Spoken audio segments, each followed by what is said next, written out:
pour une nouvelle vidéo après un long temps d'absence. Donc je me suis déjà excusée à l'avance, mais je m'excuse encore une fois. J'avais ma semaine de bac blanc et voilà, au moins c'est fini, ou du moins presque. Donc je suis débarrassée de tout ce stress et je peux enfin vous refaire de nouvelles vidéos. Comme vous pouvez le voir, j'ai changé de couleur de cheveux. Et mon avis est assez mitigé, je pense que le vôtre le sera aussi. Je voulais être blonde et maintenant je suis rousse. Génial. Simplement que je suis allée chez le coiffeur, je lui ai demandé une teinture, il m'a fait ma teinture. Quand je suis sortie j'étais un peu plus blonde que ça, bon j'étais pas blonde hein, mais j'étais un peu plus blonde que ça et on va dire que ma couleur a dégorgé ou je ne sais pas ce qu'elle a fait. Mais en gros la couleur que j'avais normalement elle a ressorti sur la nouvelle couleur qu'on venait de me faire et du coup ça fait un effet un peu roux. Voilà, voici mon histoire sur mes cheveux. Si vous n'avez pas vu la semaine dernière, je vous avais prévenu que j'avais créé une page Facebook. Donc voilà, si ça vous intéresse, je vous la mettrai en barre d'infos sur cette page. Je vous mettrai tout simplement les nouvelles vidéos qui vont sortir, quelques infos si vous avez besoin, pour faire des sondages pour quelle vidéo vous voulez que je fasse ou quoi, je vais le faire aussi sur Facebook. Et aussi je pourrais vous donner des bons plans, par exemple si je suis chez Kiko et qu'il y a une putain de solde sur les vernis jusqu'à je sais pas quand, bah je vous le dirai sur ma page Facebook. N'hésitez pas à aller aimer ma page si cela vous intéresse.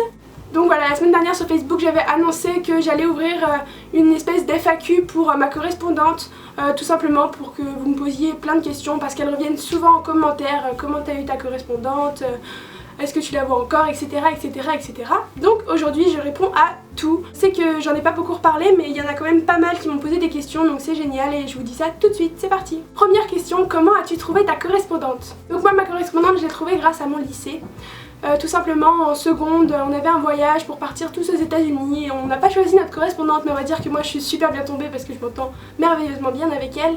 On est allé donc dans des familles pendant 2 semaines et on est allé au lycée avec eux et c'était vraiment super, c'est vraiment une super expérience. Donc moi je suis désolée, je l'ai eu donc grâce à mon école et je ne sais absolument pas quel organisme ils ont utilisé. Donc je suis vraiment désolée sur ce point là. Cependant je me suis renseignée sur les sites internet et j'ai regardé pas mal de sites qui proposaient d'avoir des correspondances.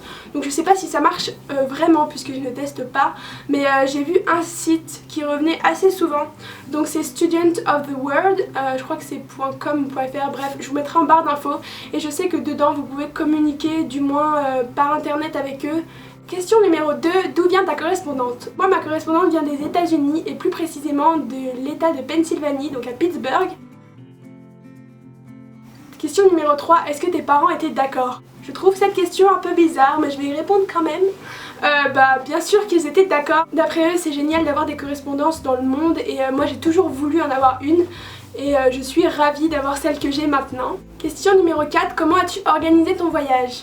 Je vais à peu près vous expliquer comment ça s'est passé. On nous a demandé donc de s'inscrire pour partir en voyage. Ensuite on avait un long questionnaire à remplir pour tout ce qui concerne nos goûts, notre âge, ce qu'on aime, ce qu'on veut, machin. Ensuite ils ont envoyé donc ce truc à l'association qui faisait en sorte qu'on échange nos correspondants. Ensuite on a reçu une lettre avec le nom de notre correspondante et tout. C'était vraiment très bien organisé. Les gens qui ont accepté de nous recevoir, ce sont des gens qui sont en classe de français dans leur établissement. Comment ça s'est passé ton voyage dans l'avion et à l'aéroport? Donc en fait moi je suis partie 2 fois donc la voir. La première fois c'était avec l'école donc c'était assez carré. Enfin tout simplement on était tous ensemble donc il n'y avait pas trop de soucis en ce qui concerne l'aéroport. Après moi quand j'y suis retournée donc toute seule mais bon j'ai l'habitude de voyager en avion donc ça m'a pas posé trop de problèmes. Mais c'est vrai que être tout seul pendant 7 heures dans un avion, voire 8 heures, c'est assez long et ça peut être parfois ennuyant mais en général vous avez des avions qui sont assez bien équipés et de quoi ne pas vous ennuyer. Donc pour tout vous dire, le voyage en avion et à l'aéroport s'est très bien passé dans les 2 cas. Question numéro 6, est-ce que ça t'a fait bizarre de la voir en vrai? En fait, j'ai pas beaucoup communiqué avec elle avant d'arriver chez elle. On a seulement échangé quelques mails et 2-3 choses sur Facebook. Du moins, je voyais à peu près la tête qu'elle avait. J'avoue qu'en fait, à l'aéroport, elle n'y était pas quand je suis arrivée. Et en fait, ils nous ont tout simplement attendus dans leur lycée. Donc il y a des gens qui nous ont accompagnés jusqu'au lycée pour qu'on voit enfin notre correspondante. Et j'étais juste vraiment trop contente. Bon, bien sûr, quand on arrive là-bas, ça fait juste super peur. Mais voilà, ils sont vraiment géniaux et la voir en vrai ça m'a fait vraiment super plaisir. Question numéro 7, est-ce que ta correspondante a le même âge que toi? On a eu nos correspondants, ils n'avaient pas tous le même âge que nous. Moi pour ma part elle a 1 an de moins que moi mais ça change rien, enfin 1 an c'est rien. Question numéro 8, comment était ton accueil quand tu es arrivé là-bas? Alors franchement, aux États-Unis. Je sais pas si c'est comme ça ou si c'était juste dans cet état ou juste dans cette ville tout simplement.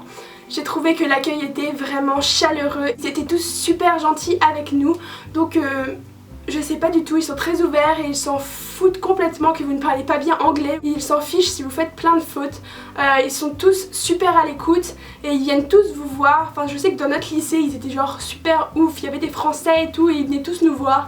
Et même si on galérait à parler, j'en ai jamais vu un seul qui s'est foutu de moi. Pourtant, je vous promets que j'avais vraiment peur de ça quand je suis arrivée là-bas. Je l'avais même dit à ma correspondante avant d'arriver là-bas en disant... franchement, j'espère que tu vas me protéger si tout le monde se fout de moi parce que je parle mal anglais et tout. Et elle m'avait dit mais il n'y a vraiment aucun souci. Et quand je suis arrivée là-bas, j'ai vraiment compris que ils avaient vraiment pas la même définition, je sais pas, c'est pas la même éducation du tout que chez nous. Leur ouverture sur le monde et sur les gens est vraiment très différente de la nôtre.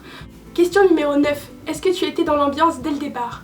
Comme je vous l'ai dit précédemment, tout le monde était super gentil avec moi, donc je me suis tout de suite mis dans le bain. Donc c'est sûr qu'au début on a du mal à parler en anglais parce qu'on n'a pas l'habitude de communiquer comme ça tout le temps, enfin du moins pour ma part. Du coup on a un peu de mal au début, c'est sûr, à s'exprimer, on a peur qu'on nous juge. Mais sur ce coup-là, je vous promets que moi je me suis tout de suite bien intégrée. Et même si à la fin de mon voyage, je sais qu'il y a encore quelques erreurs quand je parle, il n'y a aucun souci pour communiquer avec les gens. Question numéro 10, est-ce que tu parlais beaucoup à ses amis? Pendant mon premier voyage, moins que pendant mon deuxième, tout simplement parce qu'on était tout le temps en cours dans le premier et que ses amis je les voyais plus scolairement qu'autre chose. Mais sinon, même pendant mon premier voyage, je sais que pendant une journée, ma choriste n'était pas là parce qu'ils font beaucoup de sport et qu'elle a dû partir pour le sport. Et donc je me suis retrouvée toute seule dans le lycée. J'ai décidé de rester avec ses amis qui m'ont très gentiment proposé de rester avec eux. Du coup j'ai passé la journée avec eux, il n'y avait aucun souci.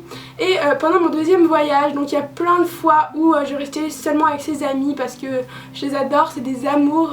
Il y en a que j'aime autant que ma correspondante, vraiment. Question numéro 11, est-ce que ta correspondante parlait français? Donc absolument pas, que ce soit la première année ou la deuxième année, son niveau n'a pas beaucoup évolué. Mais c'est un peu comme nous la deuxième langue, donc il n'y a vraiment pas de souci de ce côté-là. Et puis de toute façon j'y suis allée pour parler en anglais, donc c'était tant mieux. Bon, cependant, la deuxième année, je sais que quand j'écrivais des messages à des gens, elle arrivait à comprendre ce que je disais en français. Donc ça, c'était vraiment un truc de fou. Question numéro 12, est-ce que tu penses que ça t'a aidé à améliorer ton anglais? Bien sûr que oui. Je pense que pour n'importe qui et n'importe quelle langue, aller dans le pays, c'est la meilleure façon d'apprendre la langue. Qu'est-ce qui change par rapport à la France? Des millions de choses. Qu'est-ce qui me vient à l'idée là maintenant? Tout d'abord, scolairement, on commence à 7 h et ils finissent je crois à 14 h. Et l'après-midi ils font du sport, donc du sport avec leurs écoles.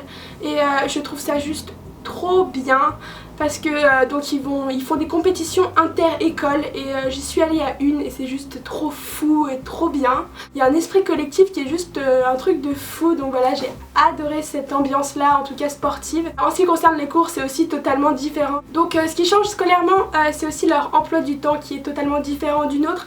Déjà eux ils choisissent leur matière et en fait ils ont tous les jours les mêmes matières, c'est à dire que s'ils commencent par anglais, français, maths, bah tous les jours ils feront anglais, français, maths, tous les jours de la semaine. Je pense que ça peut être chiant aussi, mais bon, c'est un côté positif parce qu'ils choisissent leur matière. Comme ça peut être aussi un côté très négatif parce que du coup, il y en a certains qui ne choisissent pas certaines matières et qui deviennent très incultes. Je vais vous donner un exemple d'une fille. Donc j'étais en géo avec elle et je pense que ça faisait pas très longtemps qu'elle faisait de la géo. Et cette fille a osé dire qu'elle pensait que le continent européen était plus grand que le continent africain. Ok. Sinon en plus de ça ils font un peu ce qu'ils veulent en cours, c'est-à-dire qu'ils viennent en cours pour venir en cours. S'ils ont envie d'être sur leur téléphone, ils en ont rien à faire. Tu peux te faire les ongles en cours, il y a des profs qui ne diront absolument rien. Donc voilà, le système scolaire est totalement différent du nôtre. Qu'est-ce qui change? Ils se font pas la bise, mais je pense que ça c'est dans tous les pays et je me suis un peu tapé la honte plusieurs fois en essayant de faire la bise aux gens et qui me regardent genre... Eux ils font plus des gros câlins et nous on se fait la bise et du coup ça fait un peu un décalage quand on arrive parce qu'on s'y attend pas. Donc voilà, si vous allez en Amérique et que vous voulez dire bonjour à quelqu'un, ne faites pas la bise. Faites seulement hi. Ça vous évitera la honte que j'ai eue. Et aussi un contraste qui est énorme avec nous, c'est le prix du permis de conduire qui est genre à 20 $ je pense aux États-Unis et qui est chez nous à peu près à 1500 €. Voilà, gros contraste. As-tu gardé contact avec elle? Oui, bien évidemment, j'ai gardé contact avec elle et je m'entends merveilleusement bien avec elle. Comme vous avez pu le voir dans ma précédente vidéo, on s'envoie des trucs pour Noël, pour nos anniversaires et voilà, je suis juste trop méga super contente d'avoir trouvé une fille comme ça à l'autre bout du monde, avec qui je m'entends aussi bien. Ça va faire 3 ans que je suis en contact avec elle maintenant et on n'a jamais arrêté de se parler, on s'envoie souvent des messages, que ce soit sur Twitter ou des messages personnels. Et voilà, je l'affectionne tout particulièrement et j'ai hâte de la revoir. Est-ce qu'elle est déjà venue en France? Si vous me suivez sur les réseaux sociaux depuis longtemps, vous avez pu voir qu'elle est venue en France, donc c'est à dire que l'été dernier je suis allée 1 mois chez elle, puis elle est venue 2 semaines et demie je crois en France. Et c'était juste un truc de fou, vraiment j'ai gardé des souvenirs merveilleux. Elle a vraiment adoré et j'étais trop contente pour elle de pouvoir lui faire partager tout ça. Ça m'a beaucoup émue en fait de voir qu'elle était super heureuse d'être là. Et je me souviens qu'avant de partir, donc je lui ai dit qu'elle allait venir 2 semaines et demie et elle était un peu réticente du style ah mais mes parents ils vont beaucoup me manquer et tout. Puis en fait elle a passé 2 semaines de fou et quand elle est partie elle était juste super triste. Et on a eu des adieux super émouvants parce que ça faisait genre 1 mois et demi qu'on était ensemble et voilà c'était juste trop triste, donc rien que d'y penser je suis juste trop émue et je sais qu'elle va revenir cette année en France avec l'école, donc voilà j'ai hâte d'être en juillet pour pouvoir la revoir. Donc voilà, c'est tout pour les questions en ce qui concerne ma correspondante. J'espère que cette vidéo vous aura plu, en tout cas ça m'a fait super plaisir de la tourner. N'hésitez pas si vous avez d'autres thèmes à aborder comme ça me pose vraiment aucun problème et j'adore ça. Je vous fais plein de gros bisous et je vous dis à très bientôt.